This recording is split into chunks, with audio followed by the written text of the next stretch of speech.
Hello students, आज हम लोग फंडामेंटल सब्जेक्ट का chapter second health care agency के बारे में पढ़ने जा रहे हैं। ठीक है, तो ये चैप्टर हम लोग दो पार्ट में खत्म करेंगे, यानी कि कंप्लीट करेंगे। आज का पहला पार्ट है। पहले पार्ट में हम लोग जानेंगे हॉस्पिटल के बारे में और हॉस्पिटल किस टाइप के होते हैं और हॉस्पिटल का वर्क क्या होता है, हॉस्पिटल में कौन कौन से डिपार्टमेंट होते हैं। तो आज की वीडियो लेक्चर में हम लोग ये जानेंगे और इसके नेक्स्ट पार्ट में हम लोग हेल्थ केयर एजेंसीज के बारे में जानेंगे, नेशनल एजेंसीज के बारे में जानेंगे व इंटरनेशनल एजेंसी के बारे में जानेंगे। तो ये वाला चैप्टर हर नर्सिंग स्टूडेंट के लिए है जो कि जीएनएम कर रहे हैं, एएनएम कर रहे हैं या बीएससी नर्सिंग कर रहे हैं। तो आप लोग इन सब के स्टूडेंट हैं तो देख सकते हैं ये वीडियो लेक्चर। ठीक है, तो आइए स्टार्ट करते हैं हॉस्पिटल के बारे में। सबसे पहले जानते हैं हॉस्पिटल क्या चीज है, हॉस्पिटल शब्द कहां से आया है। ठीक है, तो हॉस्पिटल शब्द की उत्पत्ति हॉस्प शब्द से हुई है जो लैटिन भाषा से लिया गया है। ठीक है, जो हॉस्पिटल शब्द है वो हॉस्प शब्द से हुई है उसकी उत्पत्ति, जो कि लैटिन भाषा का एक शब्द है। ठीक है, हॉस्पिटल का मतलब होता है अतिथि या अजनबी से। जो हॉस्पिटल में आते हैं, यानी कि जो दो स्टूडेंट्स जो हॉस्पिटल में लोग आते हैं वो अजनबी होते हैं या अतिथि होते हैं। तो इस शब्द का अर्थ अतिथि या अजनबी से है।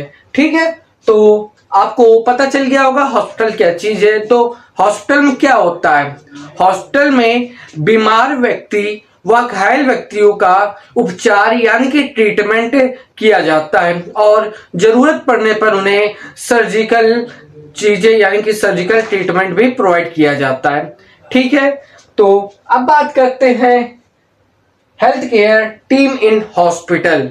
जो हॉस्पिटल में टीम होती है हेल्थ केयर की वो कौन कौन सी होती है। हॉस्पिटल में हेल्थ केयर टीम बहुत सी होती हैं, लेकिन कुछ इंपॉर्टेंट टीम के बारे में हम लोग जानते हैं। ठीक है, तो सबसे पहले फिजिशियन होते हैं हॉस्पिटल में।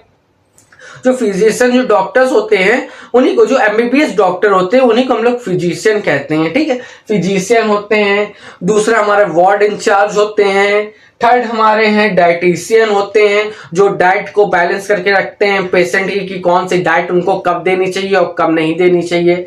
ठीक है, तो वार्ड बॉय होते हैं, स्टाफ नर्स होते हैं, जीएनएम एंड एएनएम स्टाफ होते हैं यानी कि नर्सिंग स्टाफ आप कह सकते हैं। ठीक है, और फार्मासिस्ट हो सकते हैं, फार्मासिस्ट होते हैं और पैरामेडिकल स्टाफ होते हैं। ये सब कुछ इंपॉर्टेंट हेल्थ केयर टीम होती है जो हॉस्पिटल में साथ में मिलकर काम करते हैं। ठीक है, अब बात करते हैं टाइप्स ऑफ हॉस्पिटल। हॉस्पिटल कितने टाइप से होते हैं यानी कि प्रकार क्या है हॉस्पिटल के। ठीक है, हॉस्पिटल 4 प्रकार के होते हैं। पहला है यूनानी हॉस्पिटल, दूसरा एलोपैथिक हॉस्पिटल, थर्ड है हमारा आयुर्वेदिक हॉस्पिटल एंड लास्ट है हमारा नेचुरोपैथिक हॉस्पिटल। ठीक है, ये 4 प्रकार के हॉस्पिटल होते हैं स्टूडेंट्स। ठीक है, अब बात करते हैं मेजर डिपार्टमेंट ऑफ हॉस्पिटल। ठीक, यानी कि जो हॉस्पिटल्स होते हैं उनके अंदर एक मेजर यानी कि बहुत ही अच्छे, मतलब जो क्रिटिकल कंडीशन में मरीजों को प्रोवाइड किया जाता है और जो कि हॉस्पिटल के लिए बहुत ही जरूरी डिपार्टमेंट होते हैं उनके बारे में पढ़ते हैं। जो मेजर डिपार्टमेंट होते हैं वो मेनली 4 डिपार्टमेंट आते हैं उसके अंदर। कौन कौन से आइए जानते हैं। पहला है हमारा मेडिकल डिपार्टमेंट, दूसरा हमारा नर्सिंग डिपार्टमेंट, थर्ड हमारा पैरामेडिकल डिपार्टमेंट और फोर्थ लास्ट है नॉन प्रोफेशनल डिपार्टमेंट। आइए हम लोग डीपली समझते हैं कौन कौन से मेडिकल डिपार्टमेंट के अंदर कौन से आते हैं। ठीक है, तो मेडिकल डिपार्टमेंट में फर्स्ट आता है न्यूरोलॉजी डिपार्टमेंट। ठीक, न्यूरोलॉजी में हमारा ब्रेन का इलाज होता है। ठीक है, और पेडियाट्रिक डिपार्टमेंट बच्चों वाला जो डिपार्टमेंट होता है। ठीक है, और बाद में आता है हमारा कार्डियो डिपार्टमेंट जहां पर हार्ट कंडीशन की देखरेख होती है, हार्ट का उपचार होता है, ट्रीटमेंट होता है। ठीक, कार्डियोलॉजी डिपार्टमेंट है।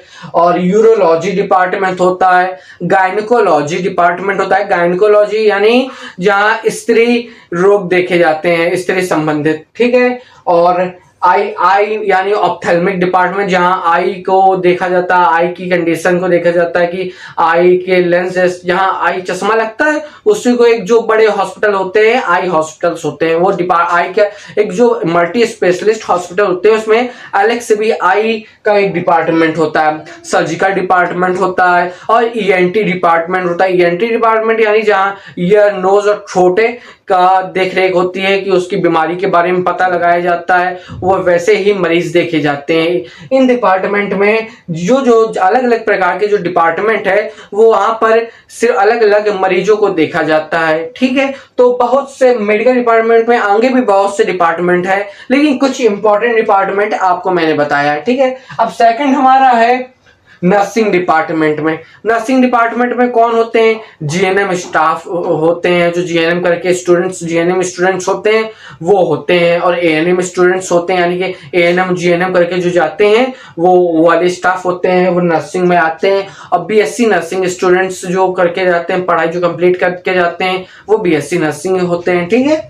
अब बात आती है पैरामेडिकल स्टाफ के, मतलब पैरामेडिकल जो डिपार्टमेंट, उसमें कौन कौन से डिपार्टमेंट आते हैं, यानी कि ठीक है, लेबोरेटरी होती है पैरामेडिकल डिपार्टमेंट में, रेडियोलॉजी डिपार्टमेंट होता है, ठीक है, फार्मेसी डिपार्टमेंट होता है, ब्लड बैंक डिपार्टमेंट होता है, ठीक है, ब्लड बैंक में ब्लड स्टोर किया जाता है, वहां जरूरत पड़ने पर ब्लड मरीजों को प्रोवाइड भी किया जाता है, ठीक है। फार्मेसी डिपार्टमेंट में यानी कि जो फार्मेसी यानी कि आप बोल सकते हैं हॉस्पिटल फार्मेसी, यानी कि मेडिकल स्टोर, जो हॉस्पिटल मेडिकल स्टोर होता है उसे फार्मेसी डिपार्टमेंट कहते हैं, ठीक है। रेडियोलॉजी डिपार्टमेंट में जहाँ रेडियोलॉजी का काम होता है, यानी कि आप बोल सकते हैं जहाँ चेस्ट का मतलब पूरे ह्यूमन बॉडी की पूरी जांचें होती हैं उसे रेडियोलॉजी कहते हैं, ठीक है। और लेबोरेटरी होती है, यानी कि जहाँ पैथोलॉजी सेंटर्स होते हैं उसे लेबोरेटरी कहते हैं, ठीक है। अब लास्ट हमारा नॉन प्रोफेशनल डिपार्टमेंट, यानी कि नॉन प्रोफेशनल डिपार्टमेंट वह डिपार्टमेंट होता है हॉस्पिटल के अंदर जहाँ हॉस्पिटल के संबंधित, यानी कि जहां कोई भी ट्रीटमेंट प्रोवाइड नहीं किया जाता है, वो नॉन प्रोफेशनल डिपार्टमेंट होता है। तो ट्रीटमेंट नहीं प्रोवाइड किया जाता है तो हॉस्पिटल के अंदर क्या काम होता है, तो जानते हैं क्या होता है ये।